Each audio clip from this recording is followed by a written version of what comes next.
एक औरत को हमेशा लगता था कि उसके सामने रखे सोफे पर कोई अदृश्य इंसान बैठा हुआ है। जितना वो देखती उतना ही शक बढ़ता जाता। उसने चादर उठाकर सोफे पर फेंकी, लेकिन कोई हरकत नहीं हुई। वह राहत की सांस लेकर चादर उठाने लगी, लेकिन तभी एक डरावनी बात हुई। बहुत हल्की चादर जमीन पर टिकी रह गई, जैसे किसी चीज ने उसे दबा रखा हो। धीरे धीरे चादर के नीचे कुछ आकार लेने लगा। ऐसा लग रहा था जैसे कोई उसके सामने ही चलकर आ रहा हो, और चादर दो अदृश्य पैरों पर धीरे धीरे नीचे दब रही थी। औरत डर से कांप उठी और तुरंत अपनी दोस्त को बुलाया, लेकिन दोस्त को चादर के अलावा कुछ भी नजर नहीं आया। उसे लगा औरत को भ्रम हुआ है। औरत ने खुद को समझाया कि शायद उसकी आंखों ने धोखा दिया है। लेकिन दूसरे दिन फिर अजीब घटना हुई। जो दवाई ट्रैंक्विलाइजर कुछ दिन पहले गायब हो गई थी, वह अचानक बेहद साफ जगह पर मिल गई। इससे वह और डर गई, क्योंकि उसी ट्रैंक्विलाइजर से उसने कुछ दिन पहले अपने पति को बेहोश किया था। उसे नींद की दवा मिलाकर उसने मौका देकर अपना सामान उठाया और घर से भाग निकली थी। उनका घर बहुत बड़ा था, हजारों स्क्वायर फीट का। बाहर निकलने से पहले उसे 10 सुरक्षा अलार्म बंद करने पड़े, ताकि कैमरे में उसकी हल्की सी भी झलक न आए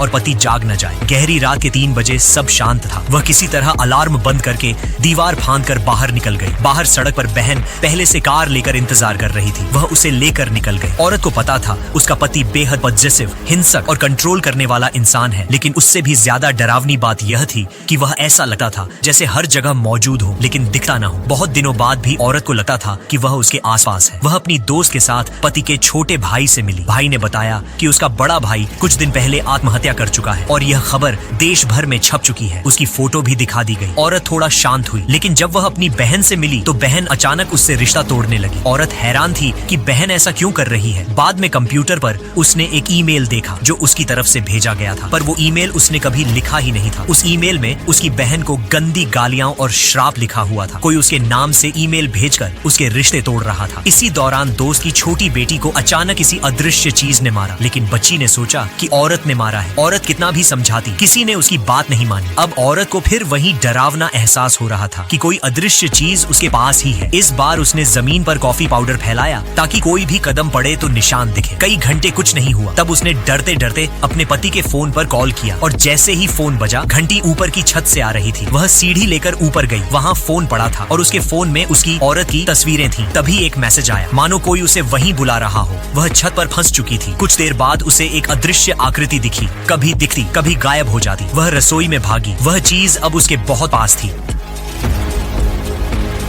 这间房子里。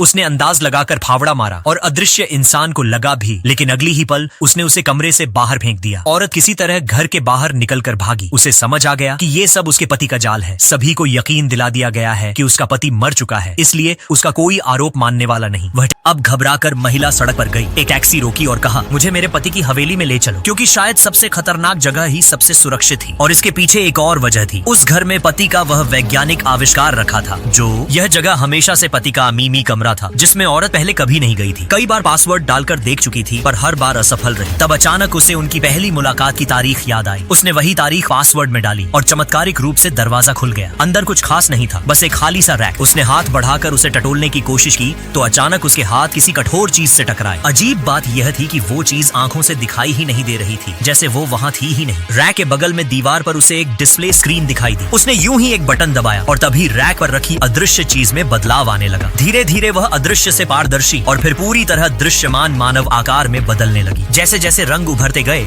औरत को समझ आया कि यह एक इंसान नुमा सूट है। पास जाकर देखने पर उसने पाया कि उस सूट की सतह पर संख्या में अनगिनत छोटे छोटे षटभुज हेक्सागन बने हैं, जिनमें मोती जैसे छोटे पारदर्शी ग्लास लगे हैं। यही चीज इंसान को पूरी तरह अदृश्य बनाने की असली वजह थी। औरत ने उस सूट को मॉडल के शरीर से निकाल लिया और अपने साथ ले लिया। तभी उसे बाहर खटपट सुनाई दी। हालांकि गलियारा खाली था, पर कैमरा एंगल से साफ पता चलता था कि उसका पति घर लौट आया है। औरत को घर की बनावट अच्छी तरह पता थी, इसलिए वह जल्दी से एक चेंजिंग रूम में छिप गई और अदृश्य सूट को भी वहां छुपा दिया। दरवाजे के पीछे खड़ी रहकर वह मौके का इंतजार कर रही थी। थोड़ी देर बाद चेंजिंग रूम का स्लाइडिंग दरवाजा धीरे धीरे खुला। सामने कुछ नजर नहीं आ रहा था, पर फर्श पर दिखाई देती पदचाप उसकी मौजूदगी बता रही थी। घर का कुत्ता जैसे किसी अनदेखी चीज को महसूस कर रहा था। वह हवा में भौंकने लगा, जिससे औरत को भागने का मौका मिल गया। वह तुरंत घर से निकलकर उसी टैक्सी में बैठी और अपनी बहन को फोन किया। उसने बताया कि उसे पति के अदृश्य होने का पक्का सबूत मिल गया है और शुरुआत से लेकर अब तक सारी चालें वही चल रहा था। यहाँ तक कि जो ईमेल बहन को भेजा गया था वह भी उसी का काम था। दोनों एक रेस्टोरेंट में मिली। औरत भावुक होकर सब बताने लगी। पहले कभी किसी ने यकीन नहीं किया था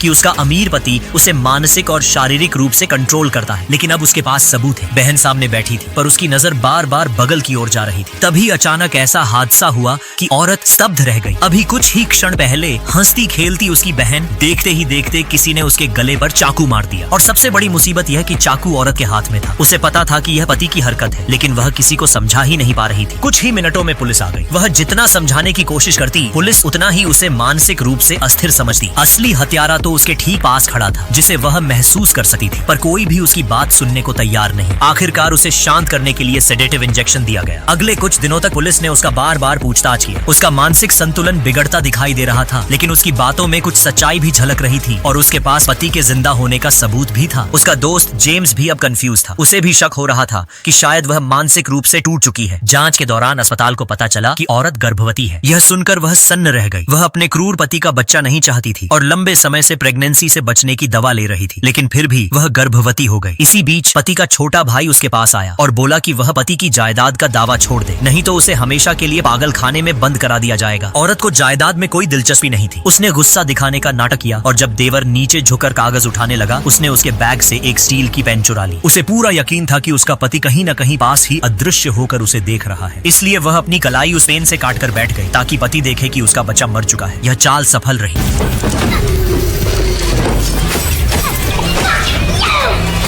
बाहर से एक गार्ड अंदर घुसा और तभी एक अजीब सा आधा दिखाई देने वाला काला साया आदमी उस पर टूट पड़ा। गार्ड के पास रिएक्ट करने का मौका भी नहीं था और वह बेहोश हो गया। इसी अफरा तफरी में औरत भाग निकली, लेकिन बाहर निकलते ही दूसरे गार्ड ने उसे पकड़ लिया। गार्ड्स को पता भी नहीं था कि उनके ठीक पीछे अदृश्य राक्षस जैसा आदमी घूम रहा है। दूसरे गार्ड्स भी एक एक करके हवा में उछाले जाने लगे, गिरते गए, बेहोश होते गए। उन्हें समझ ही नहीं आता था कि हमला हो कहां से रहा है। अंतिम गार्ड ने अपनी आंखों के सामने देखा कि उसकी बंदूक किसी अदृश्य ताकत ने छीन ली और फिर उसे मार दिया गया। इसका इल्जाम भी औरत पर डाल दिया गया। औरत ने जमीन से एक बंदूक उठाई और उस अदृश्य आदमी के पीछे भागी। बाहर रात थी, तेज बारिश हो रही थी। ऐसे में अदृश्य आदमी को ढूंढना नामुमकिन था। तभी अचानक पति सामने आ गया और उसे पकड़ लिया। उसने कहा कि औरत की हर बगावत उसे और ज्यादा चोट पहुंचाएगी। दूसरी ओर जेम्स के घर भी पति पहुंच गया था। जेम्स अब समझ चुका था कि औरत सच कह रही थी, लेकिन अदृश्य आदमी ने उसे भी बुरी तरह पीटा। तभी औरत वहां आई और फायर एक्सटिंग्विशर से उस पर स्प्रे किया। सूखी बर्फ के कारण उसका शरीर दिखाई देने लगा। औरत ने गोली चलाई। कई गोलियां उसके शरीर में धंस गईं और वह गिर पड़ा। अब औरत निर्दोष साबित हो चुकी थी, लेकिन जब उसने मरते हुए आदमी का मुखौटा उतारा तो वह उसका पति नहीं बल्कि उसका देवर था। उधर पुलिस ने पति को